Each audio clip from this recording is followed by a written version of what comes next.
मैया जोंनिनो लोगो रंजालु मोसाहारि बिथाङा मा होनो कर्टआव हाजिर जानायनि डेट दङमोन। बिथाङा कर्टआव थांदोंमोन। बिनिफ्राय मा होनदों बेखौ खनसे फैयाखै होननानै जामिन बिब्रबदों इमारजेन्सि। बिथाङाथ' सिगांनिफ्रायनो थारिख मारिबोगासिनो सानसेल' गेप्सनि थाखाय बिथांखौ जामिन बिदों। जामिन बिनायाव इमारजेन्सि जामिन बिनायावथ' जों बबेनिफ्राय मोनस्लाबनो मोनासै। बिनिफ्राय मुस्लिम जिथुनाखि जामिनदार बिदों मोनथाम रेजेक्ट जादों। दा रेजेक्ट जानायाव बे रंजालु बिथांखौ मेजिस्ट्रेटआ जेलाव सोना दोननाय जाबाय। दा जों बेखौसो बुंनो सानदों जोंनि राङापारा हालामनि आन्दाराव दासिमबो 12 जन केस तारिख मारिनांगासिनो। जुदि गासिबो बिदि जुदि मोनफ्रोमबो तारिख सानफ्रोमबो मारिबाय थानांगौबा बिथांमोननि हालोदा मा जागोन, मा मावना जागोन? दिनै सोरबाया 22 बोसोर जालांबाय तारिख मारि मारि केसा जोबनायनि लामायाव फैयाखै। दिनै जोंनि एकर्डनि बिलुआ मा थागोन? जेबो गैया। बेनिखायनो जिथुनाखि थांनाय 5 बोसोराव बिटिआर एकर्ड खालामनानै जोंनो जेबो मोजां फिथाइ लाबोनानै होआसै। गोबां मानसियानो तारिख मारिनांगासिनो। बिथाङाबो बिसनाथ सारिआलियाव दासिमबो न'निफ्राय हान्थिनानै तारिख मारिनांगासिनो। बिथाङाबो वारेन्ट फैनानै थाखुमानो गोनां जादों साननैसो। आरो दिनै रंजालु मोसाहारि बिथाङाबो मोननै केस मारिनांदों। आरो बिनि सायाव मारिबाय थासेयावबो सानसेल' एबसेन्ट जानायाव बिथांखौ डाइरेक्टलि जेलाव सोबाय। होमबा बिदिनो बयनिबो न'खरा जुदि बिदि हालाय हाफाय जानाङोबा जोंनि हालोदा मा जागोन?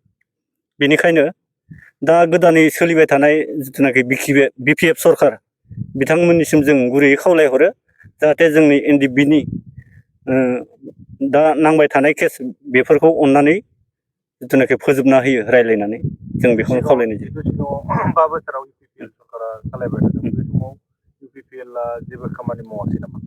दा जोंनि नुनायावथ' गैया। मानोना सनितपुर डिस्ट्रिक्टआव जेसेबां केस नांना थानाय एनडिएफबिफोर बिथांमोननि सासेनिबो दानो केस जोबनाय मोनाखै जों। दा बिदि हिसाबै जों मोजां नोजोरैथ' नुनायनि माबायाव गैया।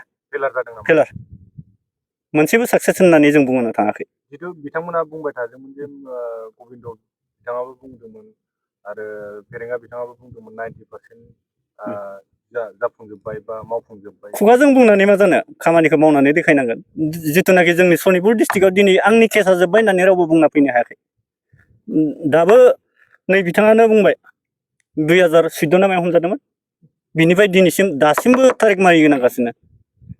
आरो नैबे बिथाङा 2010 नामा 14 बेबो 14निफ्राय दासिमबो तारिख नामारिगासिनो। होमबा सोर साबेसेनि केसा जोबदों? रावनियाबो जोबाखै। जों बेनिखायनो जों मानियाखै माने बेखार। जोंखौ माने मा होनो जों हारिनि थाखाय नांदोंमोन खिन्थु हारिनि थाखाय नांनायनि फिथाइखौ जों मोनासै। बे 4 लाख फैसा होदों। 4 लाख फैसा होनाया जायफोरा केस दङ बे 4 लाखनि बाय डाबल 8 लाखबो जोबलांदों सोरहाबा। दा बिदिखायनो जों गुरैयै खावलायहरदों दा बिपिएफ सरकार हाग्रामा महिलारि सारा बिथाङा जोंनि केसफोरखौ फोजोबना होयोबा जों गोबाङैनो गोजोननाय मोनगौमोन। बेखिनियानो, गोजोन्थों। मुंख्लंफोरनिखौथ' मा बुंबावनो, बुङै बुङै खुगाया साजोब्बाय। जोंनि जायगायाव दाबो दङ 2001आव थैनाय बिथां महेश बसुमतारी, सनारुफा सार, बिजय बसुमतारी, हलंगा गयारी, अभिजित बर' आरो बिदि बहुत दङ। भालुकपुंनिफ्राय लानानै राङापारासिम 34,